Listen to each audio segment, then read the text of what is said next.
Lekgotla that we had on the weekend of the 28th until the 30th, which is today or which is tomorrow, where as young people or as leadership of young people, we had to come and have our Lekgotla so that we can then be able to draft a program of action for young people in order to drive the agenda of Congress and put it into action. We have had deliberations into looking into the resolutions that were submitted by delegates in our Congress, and we have put them into a plan of action which is going to be unleashed to branches anytime from next week. And whilst we're still on that, we have decided as the REC to pronounce the date of the 25th of April 2025 for our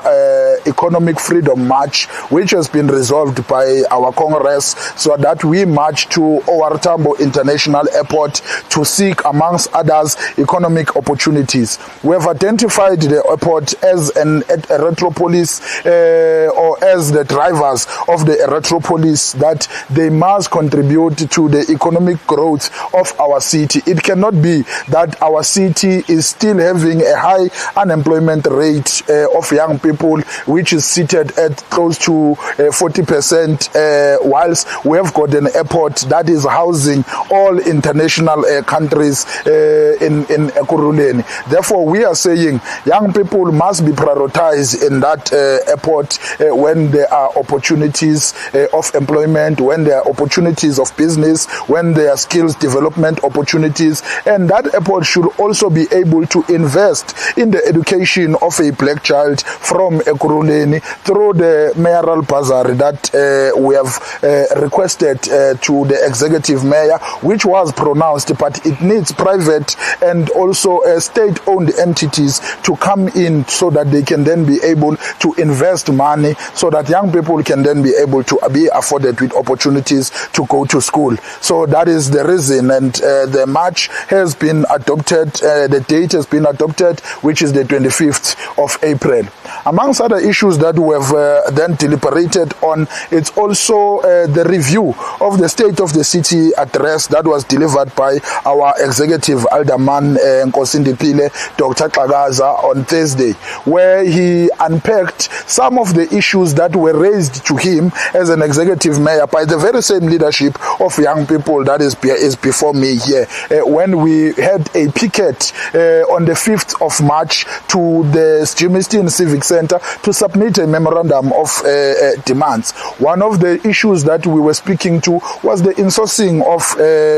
the workers of the city of Ekurhuleni, because you find that many of young people, or the workers in fact of Ekurhuleni, that are doing the general work, your grass cutting, your what is this, electricity and so forth, they are under the contracts, under the people who are doing tendering, and therefore they are underpaid, number one. Secondly, they do not even have benefits. So we made a call to the executive mayor that we need the executive mayor to save money for the city, because it costs to tender out a grass cutting project to a private institution, because there, an example, you might find that it costs about 10 rand to do that, but you find that the cost that is being done by that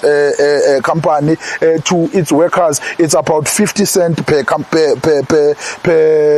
employee that they pay there. So we are saying, we said to the mayor, we need the executive mayor to insource and take those people from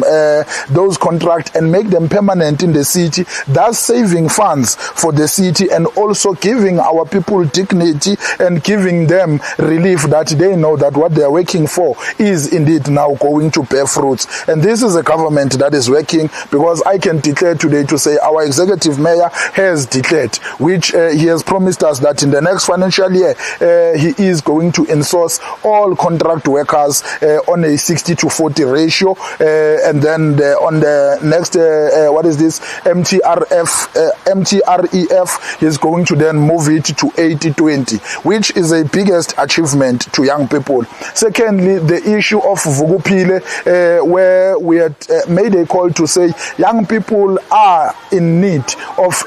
competing within the broader market in construction, but they do not have the grading that is needed and the funds that are needed in order to carry such tasks. And we have made a call to the executive mayor that he must bring back the Vuguphile program, which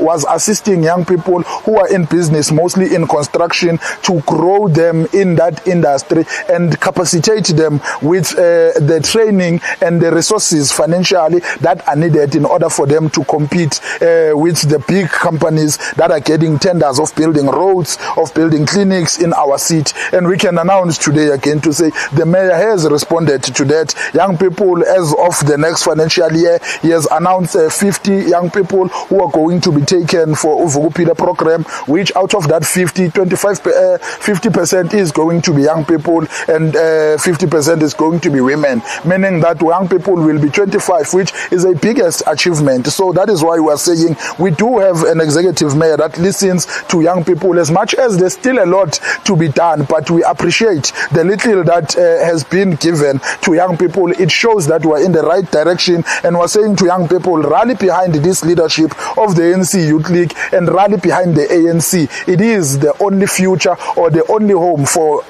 young people of Ekurhuleni to deliver yourself as young people to the promised land. And with that being said, I'm saying thank you very much. We will keep in touch. We will now and again advise you on the programs that we will be having, so that you are par with everything that the ANC Youth League is doing, so that we are not seen as if we are operating from periphery, but we are grounded within our masses and within our communities in Ekurhuleni. Thank you very much. I thank you. Dango. Awasho cheke baf. Oh.